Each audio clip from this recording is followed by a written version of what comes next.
This is David Stark from WatchOrPass.com, your website for movie reviews, interviews, and recommendations. Today, I am going to talk about F9, the Fast Saga, which is releasing on June 25th, 2021. I originally wasn't going to do a review about it, but I mean, it's the Fast Saga. It's F9. I've got to do a review about it. It's I love the series. I'm sure everyone here has been following throughout since the Fast and the Furious, but it's always been such a fun, exciting movie series. It started with more of like a heist genre with a core group of friends slash family, fast cars, and some insane stunts. And now it has morphed into kind of a world traveler, super spy agency film. I mean, F9 is a very big difference from the Fast and Furious, but they do a good job of trying to keep the through line for the series in F9. You'll notice F9 is the Fast Saga, which implies the whole series, and they do a good job of putting in references from past movies, pulling in characters from past movies. There's a lot for the Fast and Furious fans to like about this film, except you don't have The Rock. Kind of sucks. There's beef. I'm not going to go into it, but apparently we'll see if he shows up again in the future. I liked him. I liked his addition. He's not in F9, but everyone else is, like literally everyone else. So I'm going to go into some aspects of the movie that I liked, some aspects of the movie that I didn't like, and just to be warned, there will be spoilers in this video review, just to kind of talk about some of the things that happen. So in F9, you've got Dom and Letty, who are living a quiet life. They're off the grid, like really, really off the grid. Raising their son, trying, Dom is, as you expect, fixing things, fixing cars, fixing tractors, using his mechanic skills, and they're trying to stay away from the spotlight.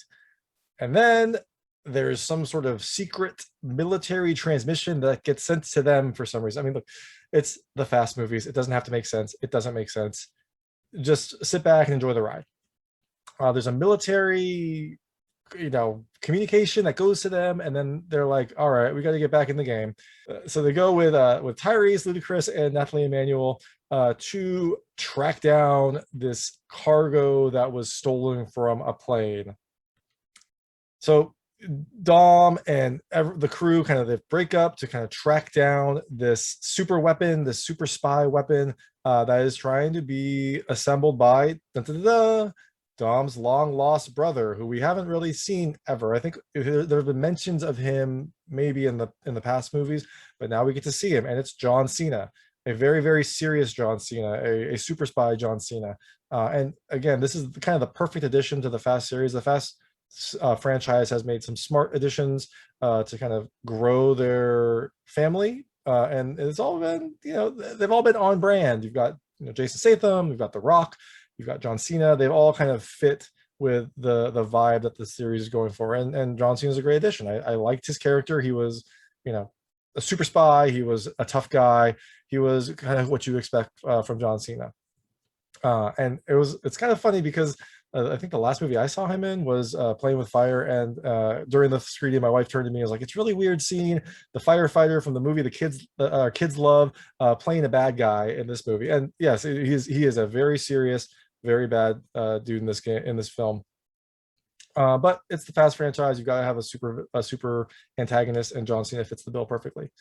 So going into some of the things that I liked about this movie, you kind of heard it already, but the gang's all back. Like literally everyone from the previous movies is back if they haven't died, and some who have died are back. You've got all the mainstays. Then you've also got the Tokyo Drift crew, which comes back, which was really fun to see. I mean, I liked Tokyo Drift. I know it's kind of a contentious movie in the Fast franchise, but I liked it. I thought it was fun. I like Sam Worthington generally. So it was fun to see, and obviously I like Bow Wow. Who doesn't like Bow Wow? So it's fun to see them come back into the fold. They had their own kind of separate side story that fits in with just the ridiculousness of this film. And you also have Han back from the dead. Surprise! He's back as well. Literally everyone that has been in this film is back, and it's really fun to see them. They mix everyone together. They kind of give reasons for these characters to come back into the fold. And the Fast franchise has always been about this core group of characters, and I'm really glad that they were able to integrate them all into a film. Even if the film doesn't really make that much sense, it's fun to see everyone back. The The other thing I really loved about this movie is just the effects. I mean, the Fast franchise has been about crazy things. I think in Fast 6 there was a tank that they had to take down with their cars, and in Fast 8 there was or maybe that was Fast 7, and in Fast 8 there was a submarine. In this film, it's just pure insanity. You've got, do you want to see Ludacris and Tyrese go into space on a rocket car? Of course you do. You're a Fast fan, and they do. Do you want to see Vin Diesel jump a gap by shooting his car off by shooting his nos off of a cliff and having his car wheel catch a cable and swing across Tarzan style? Of course you do. And of course it worked. Do you want to see a car jump and get picked up by a magnet stealth plane? Yeah, of course. Why not? Like it is insane. The destruction is been leveled up a notch. The car chases are faster and furiouser. Everything in this film is insanity, and the effects are done well. I mean, obviously there's some CG, but overall it's a great summer action flick. You're gonna go in, don't expect to understand everything because that does not make sense, but it's fun and exciting to watch. There's some really really amazing scenes. You've got this kind of jungle race that kind of is a different feel from some of the other films, and apparently rear wheel drive supercars can handle jungle terrain. Why not? Sure, enjoy it. It's fun. I mean, the film has some really really great effects. It's a good movie to see in theaters if you are interested in the franchise. And the other thing I really liked is breaking the fourth wall. This was a kind of a new aspect about this film. It's mainlined by Tyrese, who I think he might be my favorite Fast character. He's just really funny. He's he always has a smile. He always kind of provides some comic relief. And in this film, he starts to kind of ask the questions that probably Fast fans have been asking, but don't really care to know. Like, why do we never get shot? And there's these scenes where he's asking, like, are we super people? Are we invincible? And they play to that. There's a scene where Tyrese, I think, takes on like 14 soldiers, all with machine guns, all pointed at him, and doesn't get a scratch. And it's kind of the film knows what it does, and it knows what the audience expects of it, and it plays up to that. And that's kind of a hallmark of the Fast franchise ever since I think about Fast 5 is when they started going more on the riffs. I mean, Too Fast, Too Furious was more laid back than the Fast and the Furious, and Tokyo Drift had a serious, maybe a serious tone in some parts, but it was also a little more over the top. But Fast 5 is when they really kind of started going crazy, and I think that's where the franchise release kind of took off. Boosted off the line, whatever you want to call it. And they've just gone with it. And in F9 they do that again, and they do it more. So some things I didn't love about this film, and to be clear, I mean it's a Fast and Furious movie. I enjoyed it, but I didn't love this one, and there was some things that just kind of didn't sit well with me.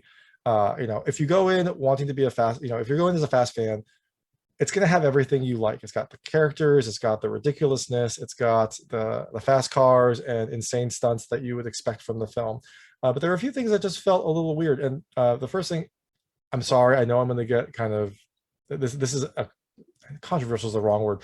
This is not the right thing to say, but the preaching of family over and over again in this film felt a little weird. It's kind of like, back in the early films, when you had kind of this crew of people that were all living in the same house or living in the same neighborhood and boosting VCRs and DVD players and cars and things like that.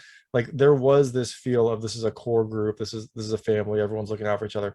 But now you have like this super spy group that is getting government technology and government assistance, and have like these space age cars, and they always kind of go back to this, like, there's like multiple references throughout the film of like, family is everything, just like a family, like this has to be strong just like a family. And it felt a little out of touch with where the Fast and the Furious is. And I know that the Fast and Furious is about family, and they have a really great scene in the end where you get that kind of backyard cookout family aspect, and I really loved that. I mean, it is a great way to cap this film. But the constant references throughout just felt a little off to me. Maybe it was my mindset. Maybe I just went in expecting something else, and just those kind of felt off. But it did feel like maybe the film is trying too hard to claw back to some of those original ideas rather than just fully embracing how crazy this movie is. And I think that was the problem. You've got these like literally you have characters in a rocket car in space, and then they're kind of evoking the feel of being back, you know, in their house in the backyard cookout. It just felt maybe a little bit divorced. Um, the other thing that was a little odd about this movie is the length. I mean, I think that's just a consequence of when you have literally every character back, every character gets a scene, every character gets an arc. And then you also have this exploration of Dom's past in this film. You get a lot of Dom's backstory because it feeds in with his brother, right? You need to know why his brother has turned into a super spy, a bad person. And so you get that in this film. But what that does is it makes this film about what is it, 2 hours and 10 minutes, I think. It's 130-minute runtime. It was a long movie, and it felt long. It felt, you know, like there was almost too much happening. I think if it would have, I don't really know if I can say that. Like if they would have maybe cut some of the characters, but I loved having them all back. I don't know. If there was some way to streamline it, I wish they would have, because the film did feel long. Maybe cut a little bit of Dom's backstory. I don't think he needed as much of his past as they gave. But something about this film made it feel like a very long movie. And then, you know, the last thing that was odd is just, and again, this is contradicting to what I said I loved about this movie. The film has a complete divorce from reality, and that's part of the joy of this film. But it also kind of, in this movie, I think it went a little overboard. And I said I like that about it. Look, I'm sorry, I'm just all contradictions today. But you have, you know, the one thing that they get later on is this like magnet tech that lets them, you know, have these super electric magnets that can pull things in and then push them out, which is really fun to see. Like it's a really cool effect, but it kind of feels very focused, right? Like they can turn it on and only the car gets pulled, and like not the poles and everything around them. Like it feels like it is a very focused device, but it wouldn't be. They like turn it on in some instances and they're still able to communicate, which I think if you've got, you know, a strong electromagnet, it would probably mess up all your communications. Like there's this, you know, the tech is interesting and fun, but it also is, it's very, you know, convenient. And, you know, one of the things that kind of threw me off early on is you've got Dom and Letty living off the grid with their son. And was it like, I think it's like 8 o'clock at night, maybe 6 o'clock at night. The other members pull up and like, we need you, wheels off is tomorrow 8 a.m. And so, you know, Dom is putting his kid to bed, and then Letty goes off and is like, you know, I need to go help them. This is my life. And then Dom shows up the next morning. Like, how did they possibly get a babysitter to watch their kid for an indefinite period of time when they're out off the grid? They literally had no phone, you know, like things like that. I mean, I don't know, maybe because I'm a parent that bugged me, but my first thought was like, how did they possibly get a babysitter? Like they're leaving their kid on the farm by himself, or I don't know, they're dropping them off somewhere. Again, like, you also have a world traveling film where you've got people going into, you know, going across the globe in a matter of minutes. And you also have these characters who kind of commit like acts of war because they shoot soldiers in other countries. Like the film has always been crazy, and it felt like maybe this was a little bit too crazy, but I also kind of enjoy it. So I'm sorry, like, I guess maybe you got to take the good with the bad. Maybe I should just turn off that part of my brain when I'm watching it and just sit back and enjoy. But this film, just the complete lack of reality was something I didn't love. But that being said, it's Fast 9. You're gonna watch it. If you're a Fast and the Furious fan, you're gonna watch it. You're probably gonna love it. You're gonna love seeing the characters. Maybe some of the stuff doesn't make sense. It never has. It's the Fast series. It's kind of what we deserve for kind of loving the film series constantly one-upping each other. This is another one-up. It ups the ante in every way. There's more family, there's more fast, there's more furious, there's more everything, and that's what you get in this movie. I think on my review I gave it a rental because of some of these aspects. I mean, look, like if you're a fan, go watch it in theaters. You will like it. You know, you'll love seeing the cameos, you'll love seeing the characters. The effects are great for theaters. You know, you've got like some amazing sound, you've got some amazing visuals. This is a movie to see in theaters if you're a fan. If not, wait to rent, because you know maybe the film doesn't exactly make sense, but it's still a fun experience. So that was my take Let me know what you think. Let me know if you think maybe I'm a fake fan because I don't like the family aspects in this movie, or maybe you agree with me. I don't know. Maybe there's a minority that agrees with me. But in any event, that's my take on Fast Nine, or F9: The Fast Saga, I think is the full title. It's in theaters on June 25th, 2021. So if you're a Fast fan, you're probably already going to see it. And if you're not, yeah, maybe wait until it comes out for rental or on digital so you can watch it at home. Thanks so much for watching. If you liked this review, please like and subscribe to this channel. It helps me out a lot. Make sure all my new content goes straight to you. Thank you.